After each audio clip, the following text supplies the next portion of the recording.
Welcome back. My name is Andy Melendrez. I'm your Ward 2 City Council member and also the host of Good Neighbor Riverside.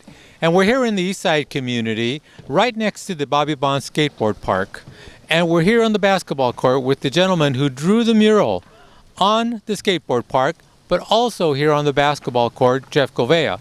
How are you doing today, Geoff? I'm good, sir. Thanks for having me. Good. Tell us a little bit about what we have here. Obviously, it takes a lot of time, takes a lot of imagination, but let us know what you have here on the basketball court. Yeah, so I have one of my signature characters. It's a longer-limbed, animal-headed figure that's a little bit more fun. And my thought process in doing this was to do something a little bit out of the box. Obviously, this is a sport court. You have the ability to do tennis, you can do basketball, but I thought looking forward that this should be an area for futsal as well, specifically soccer. And I wanted to do the character playing soccer to invite the kids out to look at it in a few different ways. I think that as the kids see something creative on the ground, it will permeate into themselves and they'll be inspired to create or to draw in a certain way that maybe they're not used to. So the idea was to take what's existing and flip it on its head a little bit and encourage them to think past what's immediately right here. Great. And how big is this mural? This mural is the length of the basketball court, and it must have taken you quite a bit of time to come up with this and complete it. Yeah, well, we actually moved pretty quick. It was all told about 5 days from, we started on a Wednesday and ended on a Tuesday. So business days. But I mean, this is the type of stuff that I really love. I love working at this scale. I think it's really fun for the people walking by to ask, how is that even possible? When you have something this big, it's really no different than drawing on paper. People don't believe me. It does take a little while to get used to, but it is the exact same concept. And if you can scale from a piece of paper to a canvas, you can do it to a basketball court, theoretically. Great. I mean, it looks wonderful. Miguel, why don't you go ahead and walk the mural, and what we'll do is we'll have Geoff kind of explain what certain things are here. It looks like looks like a soccer ball.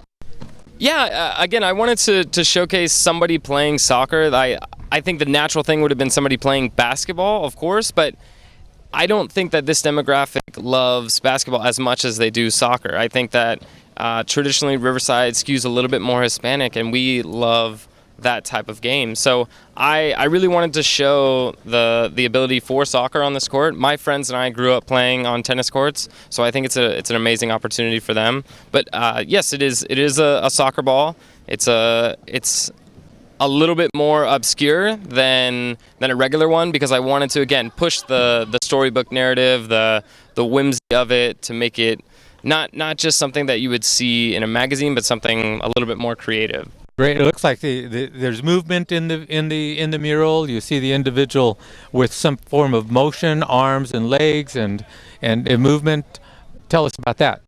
Yeah, I think compositionally you're stuck with this very center-oriented piece just because of the way the lines are. And my thought is to get people's eyes moving through the use of the limbs. So you have it starting out very low on the court, and then it comes diagonally across, and it just makes your eye travel diagonal and then over to the side where the arms are and then back through. That's all on purpose so that your eye is just constantly moving and you have a little bit more fun viewing it, as opposed to something just dead in the middle and it's just static. I wanted it to be a little bit more dynamic because this court is going to be used for dynamic purposes, and it's a place where people are always going to be moving, so it should feel like there's inherent movement in the piece. Now, what you also told me is that this was one of your signature characters. Tell us about that.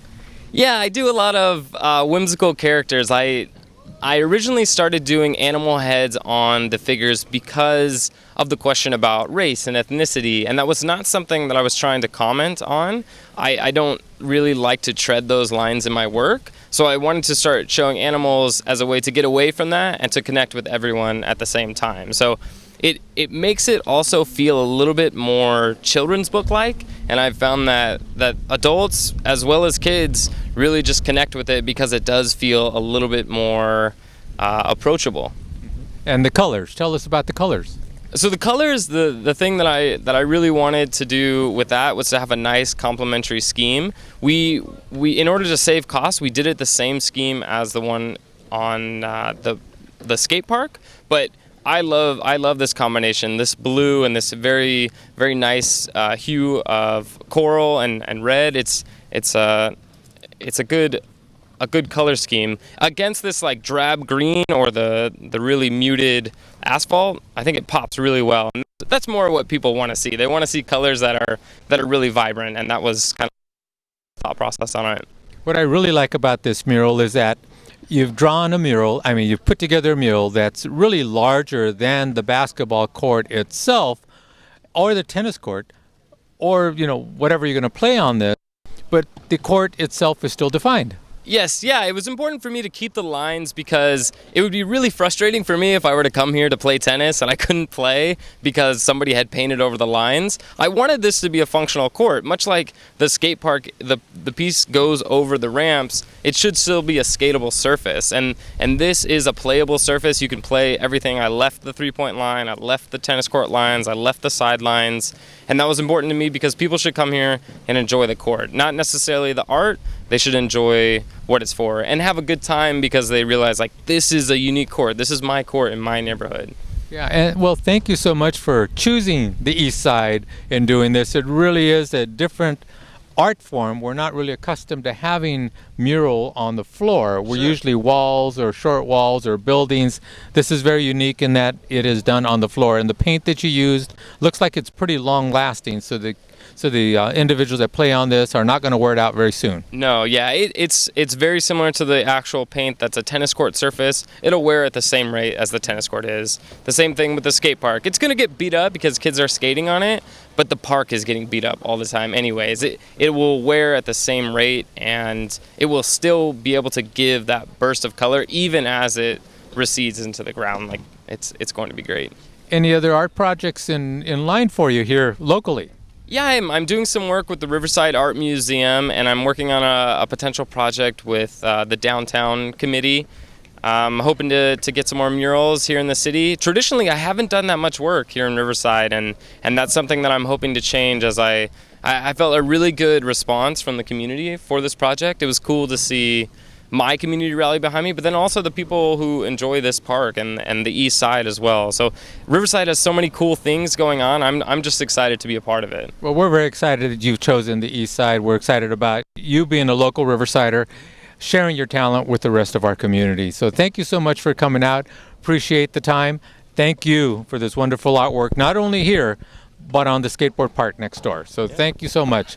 Pleasure. Yes. All right. Thank you. Well, there you go. Thank you so much for joining us again, and we will see you next time.